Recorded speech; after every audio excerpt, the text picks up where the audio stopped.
दोस्तों अगर आप कैट 26 को टारगेट कर रहे हो तो कैट एग्जाम के बारे में 5 ऐसी चीजें हैं जो आप सबको पता होनी चाहिए। तो आज के इस वीडियो में हम एग्जाम पैटर्न से लेकर एडमिशन तक पूरी बात करेंगे और इसमें 5 इंपॉर्टेंट ऐसी चीजें हैं जो आप सबको पता होनी चाहिए, तो वो मैं आपको बताऊंगा। कब आपको कैट एग्जाम का फॉर्म भरना होता है, कब एग्जाम होता है, कब रिजल्ट्स आते हैं, रिस्पॉन्स शीट क्या होती है, क्या कॉलेजेस में अलग से अप्लाई करना होता है या आप कैट एग्जाम में अप्लाई कर दो तो अपने आप कॉलेज में आपका स्कोर कार्ड चला जाता है, तो उसको मैं थोड़ा सा ब्रीफली आपको बता दूंगा। वीडियो में आगे बढ़े उससे पहले एक बार फिर से अगर आप मेरे सेशन में नए हो तो मेरा नाम रौनक शाह है और मैं क्वांट एंड एलआरडीए पढ़ाता हूँ और पिछले 17 साल से मैं स्टूडेंट्स को कैट और दूसरे एमबीए एंट्रेंस एग्जाम के लिए प्रिपेयर कर रहा हूँ। अगर आप भी मेरे साथ जुड़ना चाहते हो तो आप मेरा ये टेलीग्राम चैनल ज्वाइन कर सकते हो। लिंक आपको डिस्क्रिप्शन में भी मिल जाएगा, अनअकैडमी रौनक शाह। आप क्यूआर कोड से भी उसको ज्वाइन कर सकते हो। तो चलिए समझ लेते हैं कौन से वो 5 इंपॉर्टेंट पॉइंट्स है जो आपको पता होने चाहिए। तो सबसे पहले हम बात करेंगे कंप्लीट कैलेंडर की, कि कब आपको कैट एग्जाम का फॉर्म भरना होता है, कब एग्जाम होता है, कब रिजल्ट्स आते हैं, रिस्पॉन्स शीट क्या होती है, क्या कॉलेजेस में अलग से अप्लाई करना होता है या आप कैट एग्जाम में अप्लाई कर दो तो अपने आप कॉलेज में आपका स्कोर कार्ड चला जाता है, तो उसको मैं थोड़ा सा ब्रीफली आपको बता दूंगा। ठीक, कंप्लीट कैलेंडर समझ लिया, उसके बाद में हम exam pattern and question pattern की बात करेंगे कि भाई टीटा क्वेश्चंस क्या होते हैं, मार्किंग स्कीम उनकी क्या होती है, तो उसके ऊपर बात करेंगे। साथ में जैसा आप सब लोग जानते हो कैट में कैलकुलेटर प्रोवाइड किया जाता है, तो किस टाइप का कैलकुलेटर होता है और साथ में क्या आपको रफ शीट घर से लेके जाना है या वो लोग प्रोवाइड करते हैं, तो उसके बारे में मैं आपको बताऊंगा। और लास्ट में हम बात करेंगे कैट के रिजल्ट्स कब आते हैं और टॉप बी स्कूल में एडमिशन कैसे होता है। तो पूरा वीडियो आपको आखिरी तक देखना है और ठीक लगे तो इसको लाइक और शेयर करना मत भूलना। तो चलिए समझते हैं पहला पॉइंट कि कैलेंडर क्या होता है। तो दोस्तों यहां पे मैंने टाइमलाइन बना दिया है कि आपके कैट के फॉर्म जो है यूजुअली फर्स्ट वीक ऑफ अगस्त में शुरू होते हैं एंड 20th ऑफ सितंबर तक वो चलता है, मतलब तकरीबन आपको 1.5 महीने का समय मिलता है कैट एग्जाम का फॉर्म भरने के लिए। तो आपको जल्दी से जल्दी उसको फिल कर देना है। फिर आपका इस बार कैट 26 आपका 29 नवंबर को होने वाला है, बहुत जल्दी आपको डेट पता चल जाएगा, मैंने अभी आपको बता दिया है। फिर उसके बाद में कैट एग्जाम के विद इन वीक आपके रिस्पॉन्स शीट आ जाते हैं।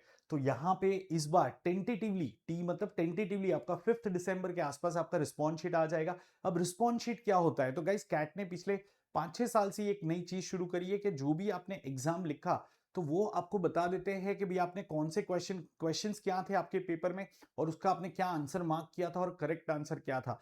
मोटे मोटे तौर पे कहूं तो गाइस रिस्पॉन्स शीट आ जाती है, ऑलमोस्ट आपको अपना परसेंटाइल और स्कोर पता चल जाता है, मतलब आपको एक्चुअल रिजल्ट तक वेट करने की जरूरत नहीं है। आपको पता चल जाता है कि आपका 99.3 परसेंटाइल बनेगा या 99.5 बनेगा या 95 बनेगा।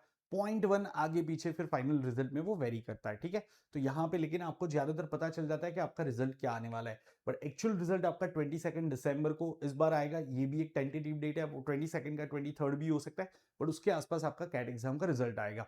और उसके बाद में जनवरी में आपके आईएम के शॉर्टलिस्ट आ जाएंगे, क्योंकि जब आप कैट एग्जाम का फॉर्म भरते हो तो बाय डिफॉल्ट आपका आईएम को एडमिशन एप्लीकेशन हो जाता है। देयर आर सम 3-4 आईएम्स, ठीक है, जिसमें आपको अलग से अप्लाई करना होता है। तो वो कौन से आईएम है वो उसका मैं अलग से वीडियो रिलीज करूंगा और आपको बताऊंगा कि ये आईएम में आपको कैट रिजल्ट के बाद में अलग से अप्लाई करना होता है। हालांकि ये आईएम आपको मेल भी भेजते हैं कि आपको यहाँ पे अप्लाई अलग से करना है, उसका अलग से फीस भरना होता है। बाकी ज्यादातर आईएम में by default CAT exam CAT का जो फॉर्म है उसके थ्रू आपका एप्लीकेशन हो जाता है। अब इसके अलावा जो दूसरे प्राइवेट बी स्कूल है उसमें आपको सेपरेटली अप्लाई करना है, तो जब दूसरे टॉप बी स्कूल के एडमिशन की हम बात करेंगे उसके अंदर मैं उसको कवर करूंगा। पर उम्मीद करता हूं आपको ये टाइमलाइन समझ में आ गया है। फिर उसके बाद में अगर मार्च में अगर आप देखोगे तो आपके इंटरव्यूज शुरू होते हैं, यूजुअली आईएम के इंटरव्यू मार्च और अप्रैल में चलते हैं और अप्रैल एंड तक आपके रिजल्ट्स आ जाते हैं, ठीक है। तो अप्रैल मई पीरियड में आपके रिजल्ट्स आते हैं, फिर वेट लिस्ट वो रिलीज करते रहते हैं एंड फाइनली जून से आपका एमबीए शुरू होता है। तो उम्मीद करता हूं आपको ये कंप्लीट कैलेंडर टाइमलाइन समझ में आ गया है, ठीक है। अच्छा, वीडियो में आगे बढ़े उससे पहले मैं आपको बताना चाहूंगा दोस्तों, अगर आप कैट 26 का प्रिपरेशन मेरी गाइडेंस में करना चाहते हो, पूरा क्वांट पूरा एलआरडीए मेरे साथ लर्न करना चाहते हो, तो मेरा ये नया बैच शुरू हो रहा है दोस्तों, जेनेसिस बैच। और इसका लिंक भी आपको डिस्क्रिप्शन में मिल जाएगा, तो आप ये बैच को ज्वाइन कर सकते हो। अभी एक अमेजिंग ऑफर चल रहा है जिसमें तकरीबन 15,000 में आपको पूरा ये सब्सक्रिप्शन मिल जाता है। तो आपको ये कोड यूज करना है ताकि आपको ये डिस्काउंटेड प्राइस में सब्सक्रिप्शन मिल जाए। तो डिस्काउंट कोड है शाह10। अगेन आपको डिस्क्रिप्शन में इसकी ज्यादा डिटेल्स मिल जाएगी। चलिए तो अब बात करते हैं एग्जाम पैटर्न की और बाद में मार्किंग स्कीम की। तो दोस्तों सबसे पहले तो आपके 3 सेक्शन होते हैं। वीएआरसी सबसे पहला सेक्शन होता है, फिर एलआरडीए और फिर कॉन्ट सेक्शन। जैसा आप सब लोगों को पता होगा कि कैट एग्जाम में हर एक सेक्शन के लिए सेक्शनल टाइम लिमिट होता है, मतलब वीआरसी के लिए आपको 40 मिनट का समय मिलता है, सिमिलरली एलआरडीआई के लिए 40 मिनट एंड क्वांट के लिए 40 मिनट, टोटल आपका 2 घंटे का पेपर रहता है and total number of question आपके 66 टू 68 रहते हैं, ठीक है। अब यहाँ पे आप जो सेक्शन है उसके टाइम को कैरी ओवर नहीं कर सकते, मतलब 40 मिनट का जो स्टार्टिंग का समय आपको वीआरसी में ही स्पेंड करना है, जैसे ही 40 मिनट खत्म होता है ऑटोमेटिक आपका सेक्शन चेंज हो जाता है और एलआरडीए सेक्शन आ जाते हैं, तो इस तरीके से आपका पेपर प्रोसीड करता है। मार्किंग स्कीम की अगर मैं बात करूं तो दोस्तों, क्वेश्चंस की अगर मैं बात करूं तो यहाँ पे 2 टाइप के क्वेश्चंस होते हैं, एमसीक्यू क्वेश्चन मतलब मल्टीपल चॉइस क्वेश्चन जिसमें आपको 4 ऑप्शन दिखेंगे, और दूसरे theta question, theta stands for type in the answer, मतलब वहां पे आपको एक न्यूमेरिकल वैल्यू एंटर करना होता है, ठीक है। और वो कीबोर्ड से नहीं करना होता है, आपको माउस के थ्रू एक नंबर पैड उधर दिखेगा, उसके ऊपर बटन दबा के आपको वो वैल्यू एंटर करना है, ठीक है। तो ये टीटा क्वेश्चन हो गए। इसकी मार्किंग स्कीम कुछ ऐसे वेरी करती है कि जो एमसीक्यू क्वेश्चन है उसमें सही करने पे आपको +3 मिलता है, गलत करने पे 1 मार्क की पेनल्टी है, तो मार्किंग स्कीम मैं कहूंगा +3 -1। सिमिलरली जो टीटा क्वेश्चन है उसमें पेनल्टी नहीं होती है, गलत करने पे आपको कोई नेगेटिव मार्क्स की पेनल्टी नहीं होती है, सही करने पे आपको 3 मार्क्स मिलते हैं। अब यहाँ पे काफी सारे स्टूडेंट्स ऐसा सोचते हैं कि अरे टीटा क्वेश्चन तो लॉटरी है, मतलब ट्राई करो, सही हुआ तो ठीक है, गलत हुआ तो कौन सा हमारा उसमें नुकसान हो रहा है। गाइस आपका काफी नुकसान हो रहा है, तो टीटा क्वेश्चन की स्ट्रेटेजी क्या होनी चाहिए ये मैं हमेशा क्लास में आपको बताता हूं, और आप अगर मेरा बैच ज्वाइन करते हो तो उसमें हम रेगुलरली ये चीजों पे बात करते हैं कि आपकी पेपर एग्जाम टेकिंग स्ट्रेटेजी क्या होती है, ठीक है। सिमिलरली अगर मैं आपको बताऊं कि ओवरऑल पेपर में अगर आपके 68 क्वेश्चंस है तो तकरीबन उसमें 17 से 18 क्वेश्चन आपके टीटा क्वेश्चंस होते हैं, ठीक है। इस बार 2025 में थोड़े से ज्यादा क्वेश्चन टीटा क्वेश्चन थे, अराउंड 30% क्वेश्चन थे, बट ऑन एन एवरेज आप ये कह सकते हो कि 25% क्वेश्चन आपके टीटा होते हैं, ठीक है।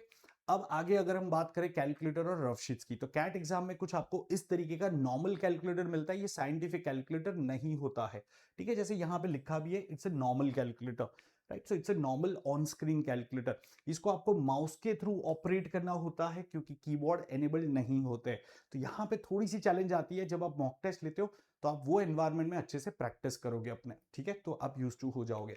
और रफ शीट्स की अगर मैं बात करूं तो A5 साइज का आपको ये रफ बुकलेट मिलता है, जिसमें 24 पेजेस होते हैं, फ्रंट एंड बैक काउंट करते हैं, which is more than sufficient. काफी स्टूडेंट्स को ये क्वेरी रहता है कि क्या सर हमें सफिशिएंट रफ शीट्स मिलते हैं, बिल्कुल जितने आपको चाहिए उतने यहाँ पे आपको मिल जाता है, ये एक बड़ा मोटा सा रफ बुकलेट रहता है तो सफिशिएंट होता है, पेन भी वो लोग ही प्रोवाइड करते हैं, तो आपको कुछ भी लेके जाना नहीं होता है। तो उम्मीद करता हूँ ये पार्ट आपको क्लियर है। अब बात करते हैं रिजल्ट्स एंड एडमिशन की।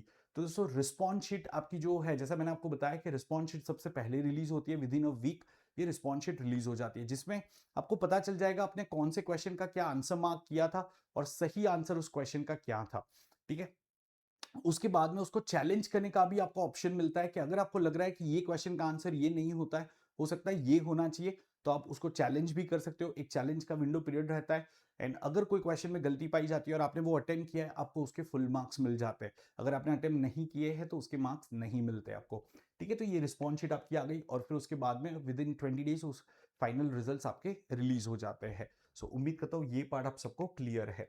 अब आपको एप्लीकेशन जो है बाकी के 20 स्कूल, जैसे आप सब लोग FMS, SP जैन, IITs, ये IIFT, टिस ऐसे कॉलेज में भी अप्लाई करना चाहोगे तो उसका आपको सेपरेटली फॉर्म भरना होता है।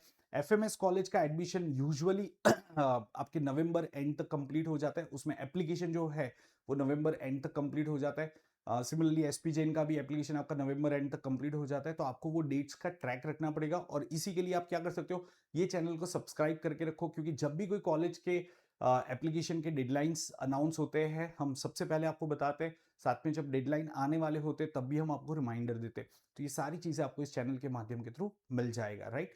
तो आपको ये ध्यान में रखना है कि आईएम्स के अंदर, ज्यादातर आईएम्स में आपका कैट के थ्रू एप्लीकेशन हो गया, 3 से 4 आईएम ऐसे हैं जिसमें आपको अलग से फॉर्म भरना है, और उसके अलावा जो बाकी के 20 स्कूल है, चाहे वो IIT हो गया, FMS हो गया, SP जैन हो गया, या फिर MDA गुड़गांव हो गया, टिस हो गया, तो ये सारे कॉलेज में आपको अलग से उनकी डेडलाइन के हिसाब से अप्लाई करना होता है। मोटे मोटे तौर पे कहूं तो उनके डेडलाइन आपके नवंबर से लेके जनवरी के बीच में रहते हैं, तो उसमें आपको अप्लाई करना होता है, ठीक है। और फिर जो भी कॉलेज का आपने कट ऑफ क्राइटेरिया क्लियर किया है, उधर से आपको इंटरव्यू के लिए कॉल आता है, आप फरवरी मार्च पीरियड में ये इंटरव्यू कंप्लीट करते हो, एंड अप्रैल तक आपको पता चल जाता है कि कौन से कॉलेज में आपका एडमिशन हुआ है। तो उम्मीद करता हूँ आपको ये सारे पॉइंट्स क्लियर हो गए होंगे। अगर कोई पॉइंट मुझसे छूट गया है तो आप डेफिनेटली उसको कमेंट्स में मेंशन करना। साथ में अगर ये वीडियो इन्फॉर्मेटिव लगा है तो डेफिनेटली एक लाइक बटन और एक छोटा-सा मैसेज आप कमेंट्स में डाल देना, मुझे अच्छा लगेगा, ठीक है? और जैसा मैंने आपको बताया दोस्तों, आप मेरे प्लस सब्सक्रिप्शन बैच के थ्रू भी पूरी प्रिपरेशन कर सकते हो। इसके अलावा आप लोगों के लिए मैंने कुछ फ्री रिसोर्सेज तैयार किए हैं, तो उसका लिंक भी आपको बहुत जल्दी डिस्क्रिप्शन में मिल जाएगा। तो ये वीडियो रिलीज होने के 2-3 दिन बाद आप वापस से चेक कर सकते हो, डिस्क्रिप्शन आपको एक लिंक दिखेगा जिसमें मैंने पूरा फ्री मटेरियल आप लोगों के लिए तैयार किया है, तो आप उसके थ्रू भी अपनी प्रिपरेशन कर सकते हो। उम्मीद करता हूँ ये वीडियो आप सब लोगों को अच्छा लगा होगा। मिलते हैं अगले वीडियो में दोस्तों, till then bye bye and take care.